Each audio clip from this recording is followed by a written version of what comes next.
Hey guys, hope everybody had a good Monday start to the week. I have to get this little girl dressed because she is just in her birthday suit underneath this blanket. We had a little clothing sale over the weekend, and there was an item that I tried on her for one of my friends that wanted to buy an outfit, and then I just I stole a moment to do that, and I just didn't have time to get her dressed, and I figured why put her in the outfit she had been in when I'm just going to change her anyway. So she's looking so sweet just wrapped in this blanket.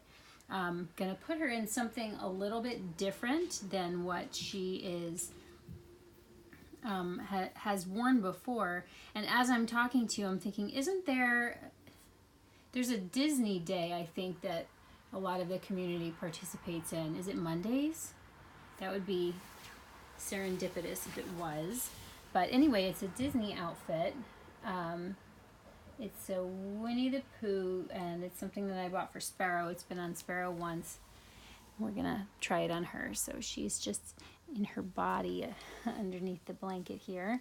I'm gonna do my best to change her from this angle also. So the outfit has tights. I love babies in tights. And make sure I put them on the correct way. Front facing forward. She definitely looks nice in pinks, soft pinks.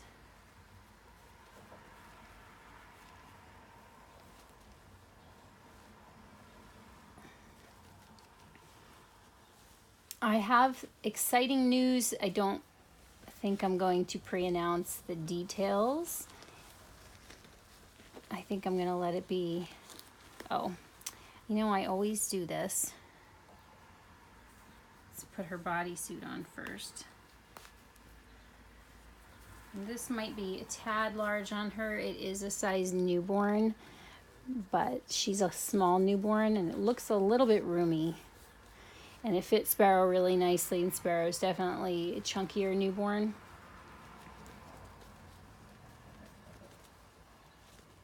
But it'll work. So I don't think I'm going to release the details of the baby just yet.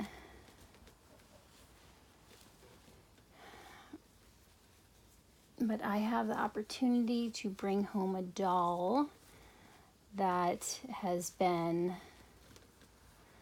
a favorite of mine for a long time. So I'm really excited for the opportunity. And I am trying to exercise patience. I was telling one of my closest friends here that I'm really trying to exercise patience because at this very moment,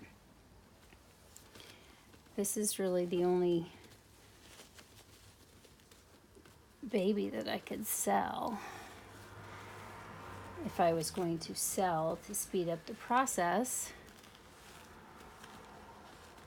as I've mentioned before, Silas is a forever baby because he is a portrait,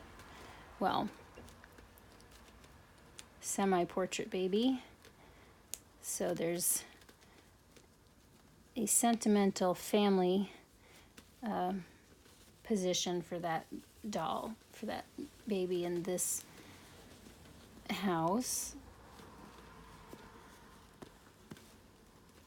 There's always the option of selling my Sparrow girl, but I really don't want to do that. And Lestat is too cool.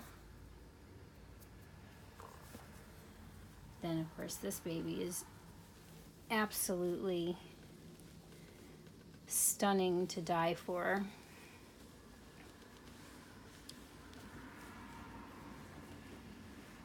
So I try not to make snap decisions.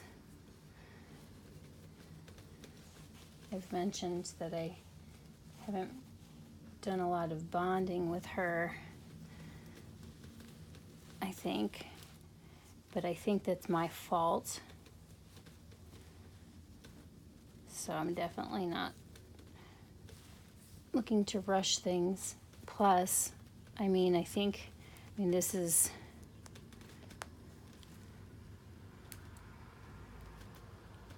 close enough to perfection to call perfect, in my opinion. She's just gorgeous and everything that I wanted in a very newborn and especially painted hair baby. Okay, so there she's in the outfit. That was quick. It is, like I said, it's Winnie the Pooh. So we have Pooh sitting under a tree over here. And then over here it says, a perfect day for doing nothing, which is so fitting for her. Here she is in her tights.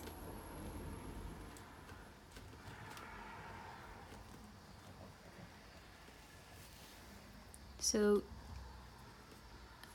I guess my scenario brings up the age-old question. Let's sit you up for a second here. We've got layers of blankets in here, and they're all sort of collected by her feet.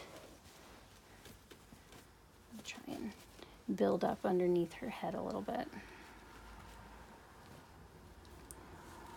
Come here. We'll get to the age-old question in a second, I promise.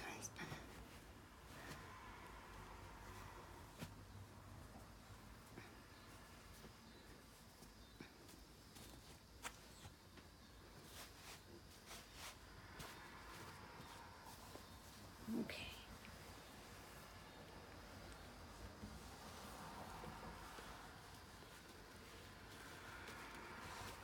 I don't know if I accomplished anything.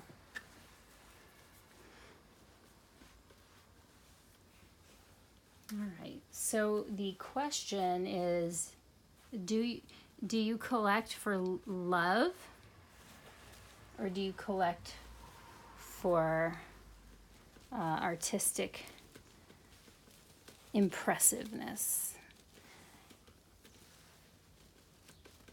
or both? I think that there's this certain, je ne sais quoi, the I don't know what factor, the heart has reasons which reason knows nothing of, or my favorite quote from Pascal. The element of that spark that you feel for a certain doll that you can't even necessarily explain.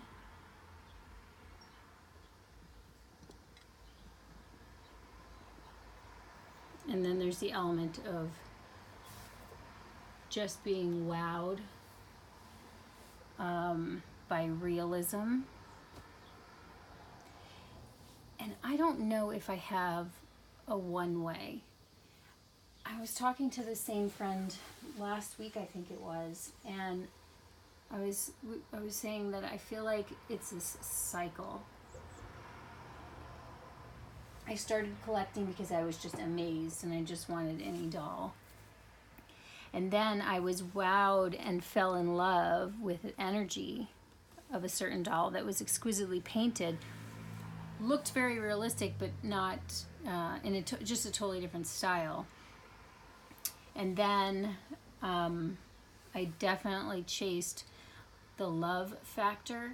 And then I got really drawn into the art and the realism. And then I'm searching for that love spark again. And so it's kind of like, do you always want what you don't have? But what if you have both? And you just keep chasing? I don't really know. Right in this moment of time, this block of time, I feel like that I chasing that bond.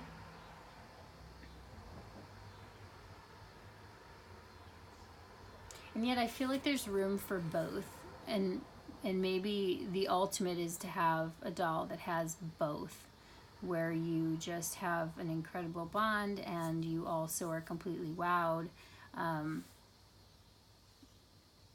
both are there. it still makes me hesitate a little bit on the inside to use the word bond.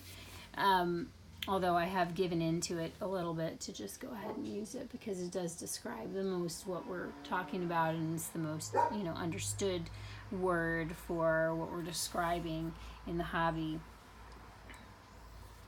Her lips are incredible. I just want to move you over so maybe you can...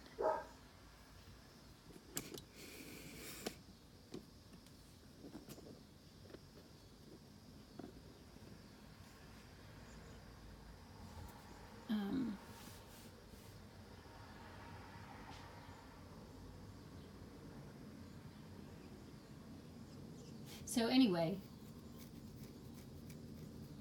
I'm working on exercising patience and monitoring my feelings on collection size and monitoring my feelings on how much I'm willing to have invested at any given time. And then monitoring my ability to wait until I complete my previous commitments, because I definitely like to complete one thing before moving on to another, and as it stands now, I've got 2 things in process. So that's that. So she is the Louis sculpt, if you haven't seen her before. The sculpt is around now, so you've probably come across her, most of you that are in the community. She was sculpted by Carola Wegerich, and she was painted by Yvonne Nather of HBN Art Dolls. Probably the most stunningly realistic, especially the face, the details in the face and the hair that I've had, I should say. Not necessarily that I've seen, but that I've had. And you can't see all her details in the video, of course, but she's got tiny, subtle milk bumps all over her nose. She's got a little scratch on the side of her nose next to her eye there, right here. She's got the pink around her mouth. Look at that hair. Look at that incredible hair. The sculpting is just amazing too. So I like her in this outfit. It's totally not my usual, what I say is my usual styling for her, I guess you would say. But it's definitely beautiful on her. So there she is, guys. Let me know if you have defined for yourself in your collecting style what it is that you, if you were to rank priority, whether it's, a heart skip, like let's say you had 2 side-by-side options and you had a doll that for some reason you just like, something about that doll drew you to it, made you laugh, giggle, and you felt like a connection to, but maybe was, pretty realistic, but, or you have a doll that is, expertly and perfectly painted with the highest realism that you love and enjoy for the quality, and you're glad to have it in your collection, but you don't necessarily in your head say that's my baby, you know what I mean? However you would best describe that. If you had 2 side-by-side options, which do you feel that you have settled on, if you have, as more what you go for? And I think that's it for this little girl for this evening. So thank you for stopping by and watching me change her and, navigate through my own thoughts again. We appreciate all of you and are sending out lots of love, and we'll be back before too long. Bye for now.